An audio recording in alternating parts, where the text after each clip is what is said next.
No sound, no air. A bright, looming whisper. Here sprawls a white void that stretches into infinity. A hollow eternity with no discernible purpose. Its existence a sweeping wave that washes away at humanity's last hope.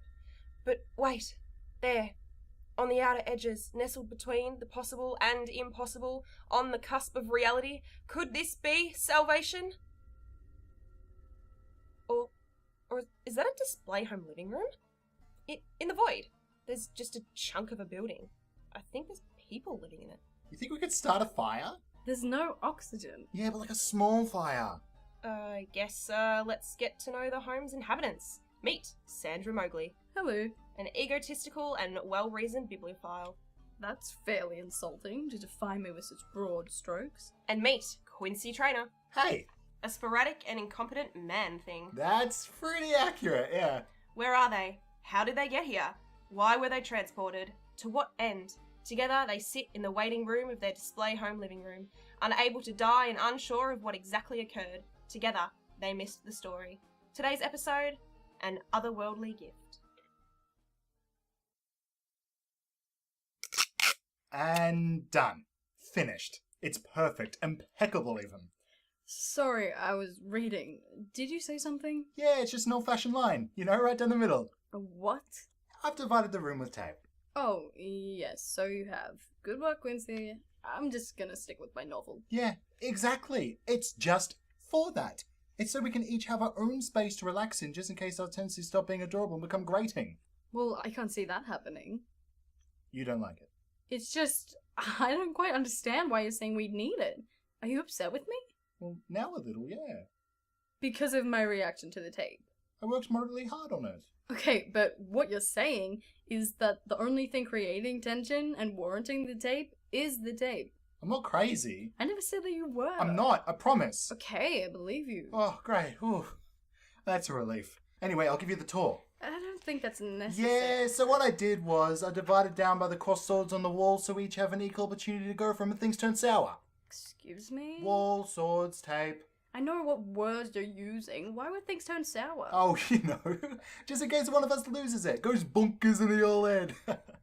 I can get pretty ruthless. It's been 2 weeks. Was that a doorbell? Sounded like one, didn't it? It is the doorbell. Maybe the battery is riding the shift in this unending realm. Or there's someone at the door. Classic doorbell. There could be a real person out there with arms and teeth and hair and eyes and teeth. Jesus. We have to open it. Whoa. Hang on, calm down. What if there's a bee out there in the porch light into the ringer? That would be fine. Eternity with a bee buzzing around doesn't sound miserable to you. I'm opening the door. No, you're not. No. What are you doing? Sit down. No. It's a box with a button. You think this is the otherworldly gift the narrator was going on about? Makes sense, wouldn't it?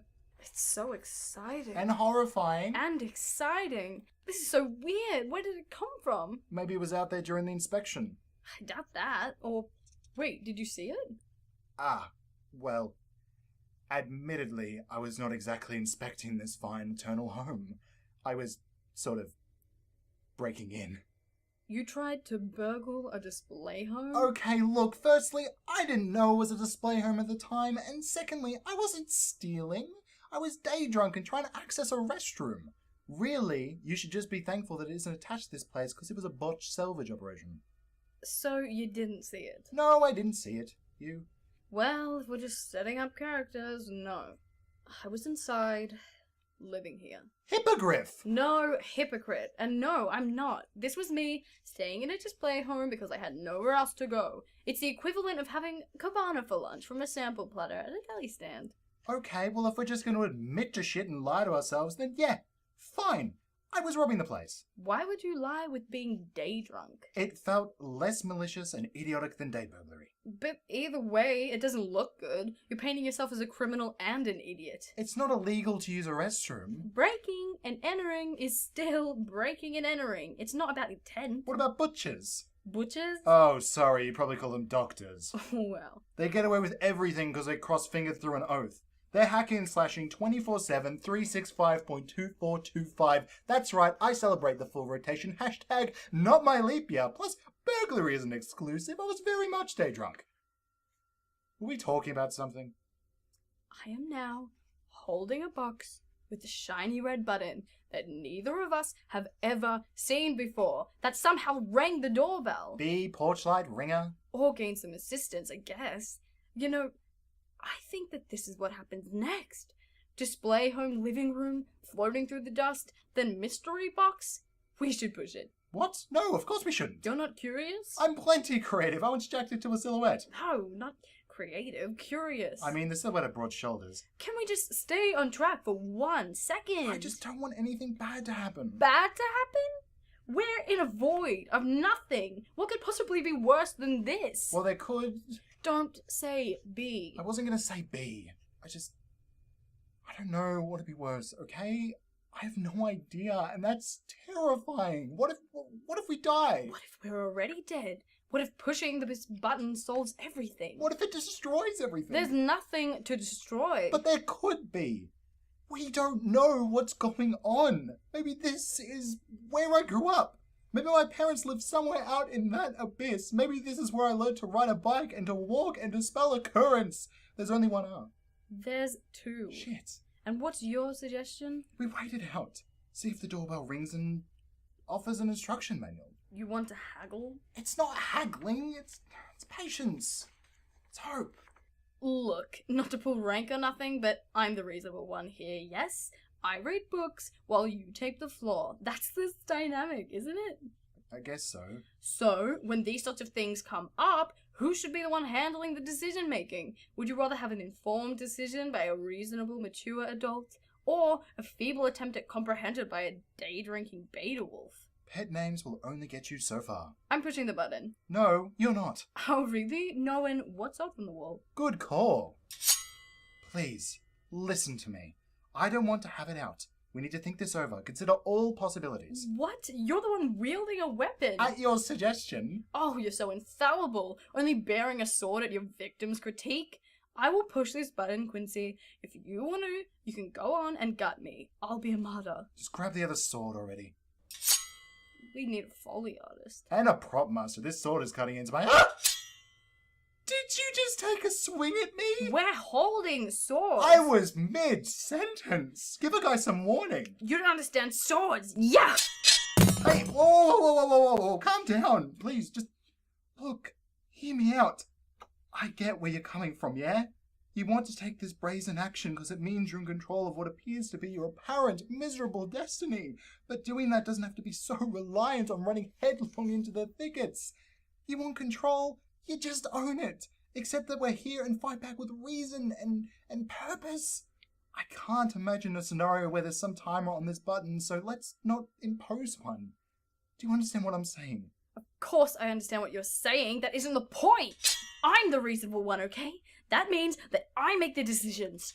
It doesn't matter which idea is more thought out or who is able to suppress their idiocy to best express a valid argument. You can't get to be everything. Sporadic, incompetent, well-reasoned. I mean, you can take incompetent.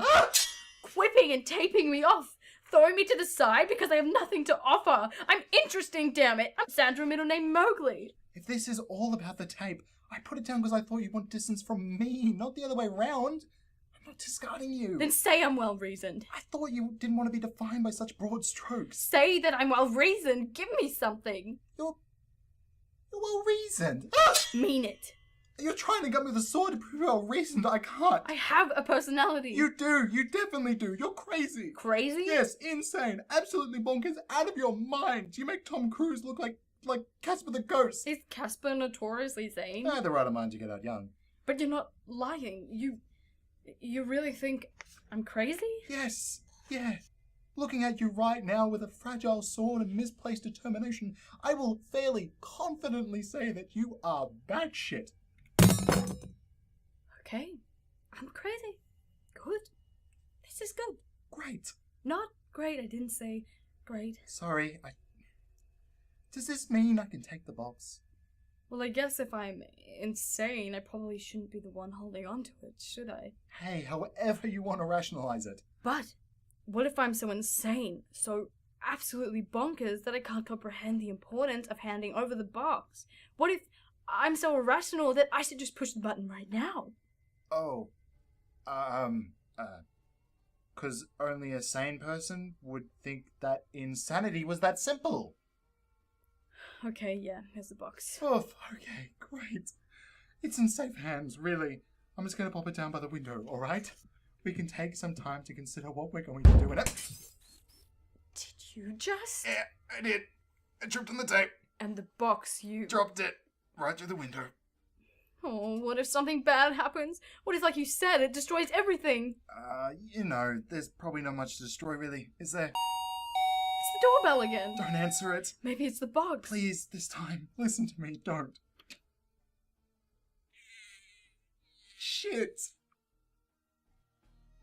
Will the living room dwellers be able to cope with their new guest? Is Sandra going to take kindly to her newfound sense of self? What became of the buttoned box? Does this series have legs? Find out some, but not all, probably none, of these questions in the next episode of They Missed the Story, titled An Otherworldly Guest. This week's episode featured Breanna Krause as the sensational announcer, Amelia Leonard as Sandra Mowgli, and Alexander Krause as Quinsy Trainer. This episode was written and edited by Alexander Krause, with Breanna Krause serving as the audio engineer. We thank you for your service. If you enjoyed this episode, consider supporting They Missed the Story through some sort of means. Tweet or share, or do any of the things you've heard about doing from the end of something else, but for this program. Anyway, I'm rambling. Succinct farewell, goodbye, adieu, fuck off. Hi, can I get a big tall boy?